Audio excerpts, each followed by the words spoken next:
जय जय श्री राधे। हम सभी साधक विरही भोरी सखी का जीवन परिचय श्रवण कर रहे हैं। गतांग से आगे। कौन भाग्य पद पंकज पाऊं, कौन भाग्य पद पंकज पाऊं। सजल जलज मृदु सुंदर शीतल, सजल जलज मृदु सुंदर शीतल। उर्धर ताप बुझाऊं, उर्धर ताप बुझाऊं। पंकज पाऊं, पंकज पाऊं, पंकज पाऊं। मृदु सहराए लागे राखो, मृदु सहराए लागे राखो। हुलसाओ दुलराऊं, हुलसाओ दुलराऊं। पंकज पाऊं, पंकज पाऊं, पंकज पाऊं। द्रग भर वर अब लोगु निस दिन, उर्धर ताप बुझाऊं, उर्धर ताप बुझाऊं। पंकज पाऊं, पंकज पाऊं, पंकज पाऊं। उफ ये पीर, प्रेम की पीर। पर रुकिए, किसी प्रेमी को रोते हुए लगते देख किसी निर्णय पर मत पहुंचिए। ये दुखी है, बेचारा रोता रहता है ना। जिसे प्रेम की पीर ने पकड़ लिया, जकड़ लिया, वो बेचारा कहाँ है। बेचारे तो तुम हो जो नश्वर के पीछे पगलाई डोलते हो। कभी पत्नी के लिए आंसू बहाते हो, कभी पति के लिए, कभी बालकों के लिए, हाय हाय, कभी धन के लिए। तुम्हारी हाय हाय चालू ही रहती है। कभी पद के लिए चीखते और चिल्लाते हो। इन सबको तुमसे कोई मतलब नहीं है। न पति, न पत्नी, न बेटा, न बेटी, न पद, न घर, किसी को नहीं, किसी को नहीं। पर जिसे तुमसे मतलब है उसके लिए कभी रोए हो? उस रसिया के लिए जो बेचारा तुम्हारे द्वार पर खड़ा है, युगों युगों से दरवाजे की सांकर खटखटा रहा है, पर तुम क्यों सुनोगे? वो तुम्हारी ओर देखता है, वो ललचाई आंखों से देखकर सोचता है, मेरे लिए भी रो लो, एक बार तो रो लो। वो चिल्लाता है, पर तुम कहाँ सुनोगे? वो कहता है, इतने कीमती आंसू ना बहाओ इनके लिए, ये स्वार्थी हैं। पर जीव कहाँ मानता है। देखो आश्चर्य। शिवपुरी में वकील थे भोलानाथ के भाई। ये उनके यहाँ ही आ गए। अब भोलानाथ को भाव का आवेश आने लगा था। ये इनकी समझ में नहीं आ रहा था। भाई शंभुनाथ ने देखा इनके भैया की स्थिति कुछ ज़्यादा ही भावपूर्ण है, तो वो इनको शिवपुरी के श्री गोपाल मंदिर में ले गए। वहाँ जाकर इन्हें बहुत सुखद अनुभूति हुई। इस मंदिर के महाराज जी पंडित गोपीलाल जी श्री राधा वल्लभ संप्रदाय के थे। रसिक उपासना थी, इसी ने भोलानाथ का मार्ग प्रशस्त कर दिया। इनको अब मार्ग दिखाई दे गया, कैसे चलना है इस रसिक संप्रदाय में। वो भी इन्हीं से शिक्षा प्राप्त हो गई। भोलानाथ ने इन्हीं को अपना गुरु बना लिया और अपना सर्वस्व इनके चरणों में समर्पित कर दिया। पूर्ण शरणागति ले ली, पर गुरुदेव ने आज्ञा दे दी कि तुम विद्याध्ययन करो, अभी पढ़ने की आयु है, तुम्हारी पढ़ो गुरु की आज्ञा, झोंक दिया अपने को विद्याध्ययन में। भाई पूरा साथ दे रहा था। भोला नाम था पर मेधा अद्भुत, स्मरण शक्ति विलक्षण। जो एक बार ये पढ़ लेते उसे फिर दोहराने की आवश्यकता नहीं पड़ती। ये हाई स्कूल पास करते हुए ये बड़ी शीघ्रता से शिक्षा के क्षेत्र में आगे बढ़ते चले गए। अब ये बीए की पढ़ाई कर रहे थे। सब प्यार करते थे इनको। एक बार छतरपुर नरेश विश्वनाथ सिंह शिवपुरी आए तो एक प्रतियोगिता रखी गई, निबंध की प्रतियोगिता। ये राजा साहित्य के प्रेमी थे, इसलिए विद्यालय प्रशासन ने छतरपुर नरेश की प्रसन्नता के लिए इस निबंध का आयोजन रखा था। भगवान श्री राम के ऊपर सभी छात्रों को एक निबंध लिखना था और छतरपुर के राजा इसकी अध्यक्षता कर रहे थे। 2 घंटे का समय दिया गया था, पर एक बालक उठा और उसने मात्र 10 मिनट में ही निबंध सौंपकर सहजता से बाहर ग्राउंड में जाकर बैठ गया।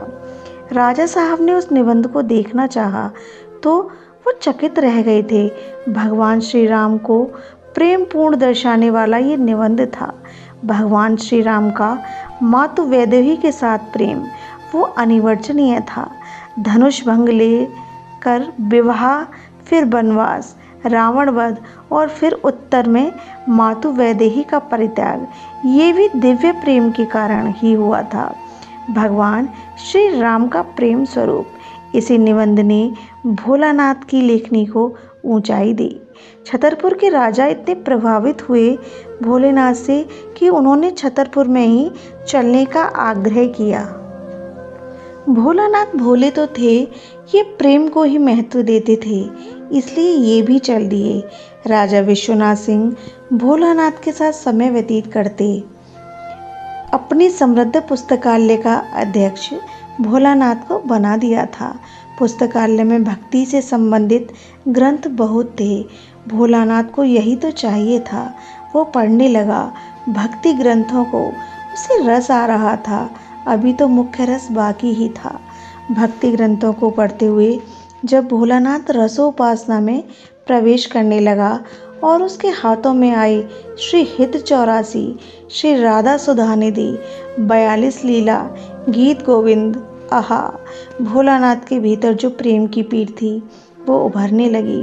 उसे अज्ञात से प्रेम होने लगा। बचपन में स्थिति ऐसी इसकी हुई थी, पर वो बचपन था। पर बड़े होने के बाद शिक्षा के प्रतिस्पर्धा में उतरा, उत्तीर्ण होता गया। दिन रात एक करके विद्याध्ययन करता रहा। इन सब के चलते उसके हृदय का भाव कहीं दब गया था। पर आज भोलानाथ रसो उपासना के ग्रंथों को पढ़ते हुए सखी भाव पर रुक गए थे। सखी भाव भोलानाथ के देह में सिहरन सी उठने लगी। सहचरी, ये वो भाव है जहाँ कुछ नहीं चाहिए, तुम भी नहीं, अद्भुत अनुपम। अभी तक ही गोपी भाव को सर्वोच्च मान रहा था, पर वृंदावन के रसोपासना ने एक अद्भुत भाव दे दिया था, सहचरी भाव, स्वसुख का पूर्ण त्याग। तुम हमें भी ना मिलो, पर जिससे मिलकर तुम्हें अच्छा लगे उससे तुम मिलो, उससे मिलकर तुम प्रसन्न रहो। विचार करता रहा। श्री राधा सुधानिधि को पढ़ते हुए भोलानाथ, गोपियों की कामना ये तो है कि प्यारे तुम मुझे आलिंगन करो, पर सखी भाव इसको भी स्वसुख मानती है, इसलिए इसका भी त्याग है। भोला विद्वान था, अब परम विद्वान, चिंतन करता, गहन दृष्टि थी उसकी। स्वर्गलोक, फिर सत्यलोक, फिर ब्रह्मलोक, फिर वैकुंठ लोक, उसी के आसपास गौलोक और साकेत, उसके ऊपर निकुंज, दिव्य निकुंज। वो भोलानाथ भावना में चला जाता। निकुंज, पर वहाँ तो प्रवेश नहीं है पुरुष का। भोलानाथ रुक जाता। क्या यहाँ प्रवेश के लिए मुझे भी सखी बनना पड़ेगा? वो विचलित सा हुआ। उसे कुछ समझ में नहीं आ रहा था, पर पुरुष तो एकमात्र श्री कृष्ण हैं।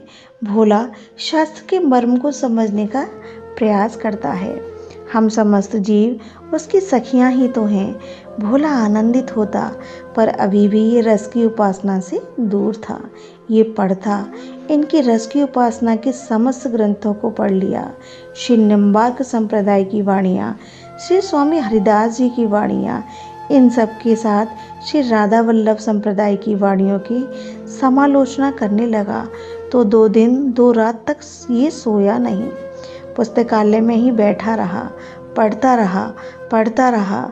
सखी भाव क्या है, रसोपासना क्या है, रस क्या है, रसरास कैसे बनता है, उस रस की प्राप्ति कैसे होगी, ऐसे अनंत प्रश्न उठ रहे थे कि सिर दुखने लगा भोलेनाथ का।